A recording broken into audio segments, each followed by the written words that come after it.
tuned into Quick Charge, the high voltage podcast bringing you the top stories in electric vehicles and sustainable energy daily. And it's all powered by Electrek. Welcome to Quick Charge. It's March 4th, 2025, and I'm your host, Joe Boris.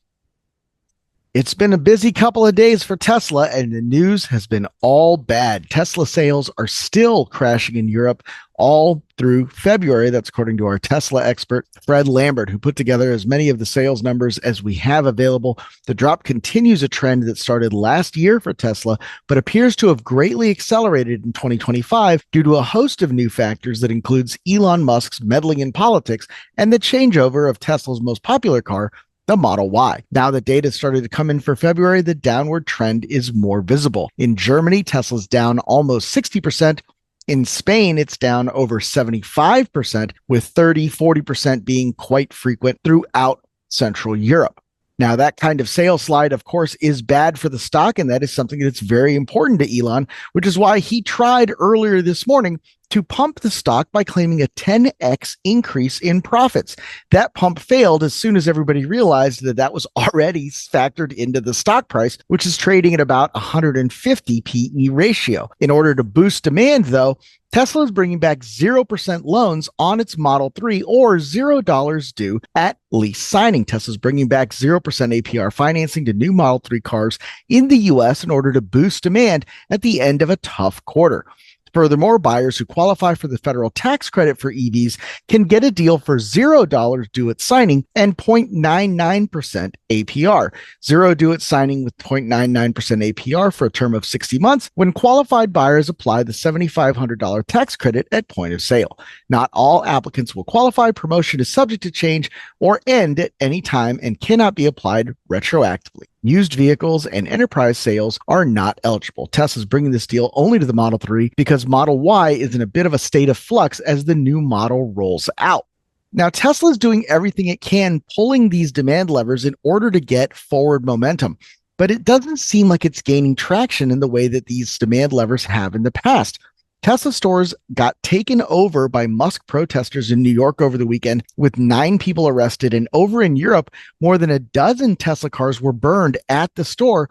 Arson is suspected amid global protests. Now, obviously, I don't read French. I don't know if you can tell, but I'm not a French guy, but Fred is.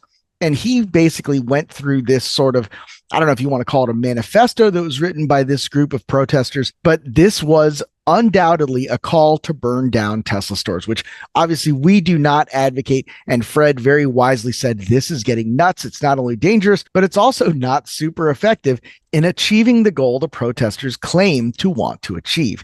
The top comment so far by Philip234, it is awful and wrong to burn down 12 vehicles in an act of protest. Couldn't agree more. On the other hand, here is a just published set of internal government memos detailing the cost of the reckless Musk Doge shutdown of USAID programs, despite pleas and warnings from experts in the State Department about these critical programs. Quote, 1 million children will not be treated for severe acute malnutrition. Up to 166,000 people will die from malaria. New cases of tuberculosis will go up by 30%. 200,000 more children will be paralyzed by polio over the next decade.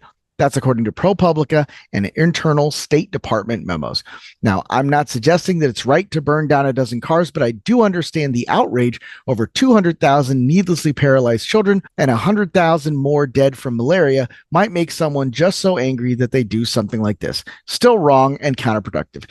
If you agree with Philip, if you disagree with Philip, get into the comments and let us know. But yeah, man, it's getting crazy out there. Be careful. And not only be careful, but try to be kind to some of the people who bought Teslas, genuinely thinking they were doing something right for the planet, because some of these people are getting so desperate to distance themselves from Elon Musk that they're looking for creative ways to rebadge their cars. These are some of my favorites here in the cover. The Mazda badges are great. The Honda Civic on the Model Y. Man, why does that work so well? It's so perfect. It really has that 90s Honda sort of vibe with a little bit of an update. And of course, the white on black Audi 4 rings on the Model 3 or Y. I don't know. I've always thought they all look kind of like weird space eggs. So this is not something for me. But yeah, you got to feel bad for those guys, especially the ones with the little stickers that say we bought this before we knew Elon was crazy. So it's rough out there for everyone, guys. Just try to have some empathy. But if you're a fan of Schadenfreude, you have to love this. The BMW iX snatched the top spot in JD Power's EV satisfaction survey, pushing Tesla's products even further down the list. For the second year in a row, BMW has taken the top 2 spots in JD Power's survey, slotting just ahead of the Rivian R1T and R1S models, the leaders in 2023. In the mass market BEV segment, BMW's Mini sub-brand also performed well, and it won in 2024. The reason BMW is consistently pulling ahead, it seems to come down to education. Quote, first-time EV buyers are receiving minimal education or training, according to Brent Gruber, executive director of the EV practice at JD Power. Dealers and manufacturer representatives play the crucial role of frontline educators, but when it comes to EVs, the specific education needed to shorten the learning curve just isn't happening often enough. The shortfall in buyer education is something we're seeing with all brands. And for their part, BMW and Mini do a great job with consumer education, and the company's Genius program, cunningly cribbed from Apple's Genius Bar playbook, is the best in the car business. With that in mind, it's hard to imagine this going any other way.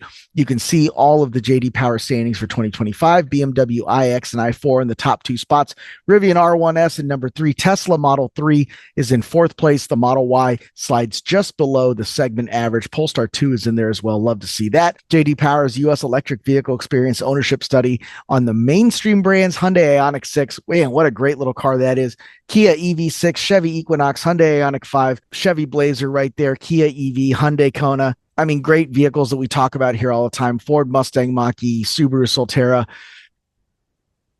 Hey, this is an opinion show, right? Surprised to see the Subaru up there, but Subaru is doing a great job with customer outreach and consumer education. So I think, again, that's part of it. But it really surprising to me that the Tesla Model 3 and Model Y are still in the premium segment with the entry-level pricing, with the application of the incentives. I would think they'd be much closer to the mainstream, especially with mainstream automobiles. The average price of automobiles coming in at about $49,000. But hey, don't want to be labeled as a Tesla apologist, especially with all these crazy people out there. And finally, we're going to wrap this one up with something really fun. The Chevy Spark returns for 2026 as an affordable electric crossover with Bronco-inspired styling and 220 miles of range. Chevy is resurrecting both the Spark and EUV nameplates with an all-new affordable Chevy Spark EUV. GM hopes the new 249-mile range EV will be a game changer that helps accelerate the company's EV transition in export markets. I understand there's 2 different mileage ranges there. 220 is more like the US European range. 249 is the Chinese cycle. Why am I talking about China? Because this is essentially the Baojun YEP vehicle. Baojun, of course, is part of a joint venture with General Motors in China, which is why you're going to see this vehicle all over Africa, the Middle East, and other developing markets, but you're not going to see it in the US, and that's too bad. Quote, built to turn heads and spark excitement, the 2026 Spark EUV debuts in active trim, boasting a bold, boxy exterior, sleek two-tone roof, and sporty 16-inch wheels. Compact yet spacious, it's the perfect everyday errand runner, offering seamless balance of practicality, driving dynamics, and personality. And for those who love to stand out, Spark EUV offers 6 vibrant color options, including sea blue with a polar white roof, track yellow, tiger blue, gentle gray with a star twinkle black roof, and milky tea. But personalization doesn't stop there. Drivers can further customize their Spark EUV with exclusive accessories like ground effects, front and rear side moldings, assist steps, side and rear storage boxes. Very Saturn in its approach here. The Saturn Vue and Saturn Ion very famously had a bunch of customizable components. So this is a lot of fun here. This is a vehicle that has some very basic specifications. It's got a 101 horsepower electric motor driving the front wheels. It's got a 49 kilowatt hour battery, and it charges at quote unquote just 50 kilowatts, a far cry from the 300 kilowatts you can get out of a Tesla or higher from the Chinese brands. But still, fun little car, affordably priced. Unfortunately, not coming to the US, which is crazy because I really think that what the world needs now is a sub $25,000 EV, and that thing sells for 12 grand in China. I think 24,995 should be more than doable. But hey, that's just my opinion. Let us know yours in the comments. Be sure to like and subscribe so that, man, this daily show is coming out like every 3 or 4 days now. But hey, hopefully the content is better. You're liking it more. Give it a thumbs up.